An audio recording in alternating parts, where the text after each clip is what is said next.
Il était une fois dans une grande forêt, tellement grande que les rayons du soleil avaient bien du mal à percer l'épaisseur des frondaisons des arbres.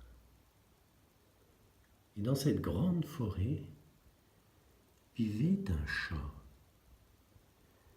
Ce chat s'était perdu un jour d'hiver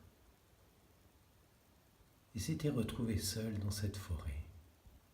Toute sa vie, il avait vécu dans une grande maison avec toute une famille et plein d'enfants. Et il passait son temps à jouer avec les enfants. Mais depuis déjà 3 hivers, il vivait seul dans la forêt.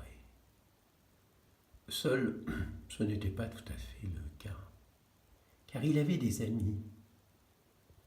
Une petite balle bleue d'abord, qui fut sa première compagne avec laquelle il jouait presque tous les jours, au moins un quart d'heure, voire plus. Il la faisait sauter en l'air, il la ramassait, elle rebondissait, il la rattrapait, elle s'éloignait, il courait après. Et puis, en se promenant dans la forêt, il avait rencontré un drôle d'animal qu'il n'avait jamais vu auparavant. C'était un éléphant d'Afrique, un éléphant qui avait beaucoup voyagé et qui connaissait beaucoup de choses. Tous les soirs, ils se rencontraient et tantôt l'éléphant, tantôt le chat se racontaient des histoires. Des histoires qu'ils avaient vécues, pas n'importe lesquelles, des vraies histoires. Des histoires qui les enchantaient, qui les enseignaient. Des histoires qu'ils aimaient à se souvenir, car elles leur faisaient penser à ces nuits étoilées qu'ils avaient connues en Afrique, mais aussi à ces grands soleils de lune que lui, le chat, avait connus dans son pays. Il y avait une histoire qu'ils aimaient particulièrement, tous les deux, car tous les deux avaient connu des situations assez analogues. Vivant près d'une rivière, ils avaient tous les deux fait la connaissance de poissons rouges.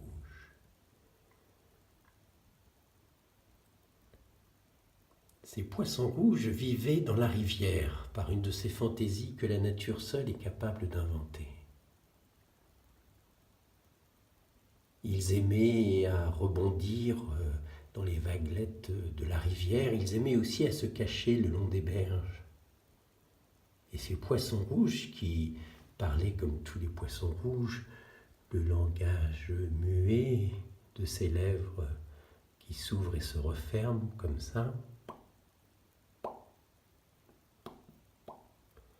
étaient devenus les meilleurs amis et du chat et de l'éléphant. Pourtant, tout le monde sait que l'éléphant ne rejetterait pas un bon petit poisson à dévorer ou même tranquillement à manger. Et tout le monde sait aussi que l'éléphant, avec sa trompe, ne dédaignerait pas un bon petit poisson à avaler tout cru. Mais par un phénomène étrange, ces poissons-là, et le chat et l'éléphant les respectaient. Il faut dire que ces poissons-là leur donnaient beaucoup d'informations, car vivant dans la rivière, ils connaissaient plein de choses. Ils connaissaient les événements de la rivière, mais ils connaissaient aussi tout ce qui passait sur ses rives. À commencer évidemment par les pêcheurs, qui remontaient le cours d'eau régulièrement avec leurs grandes cannes à pêche, essayant d'attraper ici ou là des poissons, mais ils connaissaient aussi tous les arbres qui longeaient la rivière. Et évidemment, ils étaient amis avec toutes les feuilles qui naviguaient doucement sur les eaux de la rivière. Et c'est ainsi qu'ils connaissaient mille et une histoires et qu'il pouvait donner mille et une informations qui étaient parfois précieuses, et pour l'éléphant et pour le chat. Un jour ainsi, les poissons rouges purent prévenir l'éléphant qu'un petit enfant avait glissé dans l'eau de la rivière, qu'il avait essayé de se rattraper sur les berges en vain, et qu'il était bientôt sur le point de se noyer dans les eaux. Et l'éléphant très vite était accouru avec sa trompe et avait pu sortir l'enfant de l'eau et le ramener à la vie. Et depuis ce temps-là, l'éléphant avait été tellement content de se sentir tellement utile en sauvant cet enfant qu'il avait une affection encore plus particulière pour ces poissons. Et puis, à une autre fois, un petit poisson avait indiqué qu'il y avait là une étrange chauve-souris qui vivait sous les frondaisons des arbres, qui se balançait le jour et volait la nuit, mais que visiblement cette chauve-souris était bien seule. Alors, le chat était venu lui rendre visite. Et la chauve-souris et le chat étaient devenus les meilleurs amis du monde.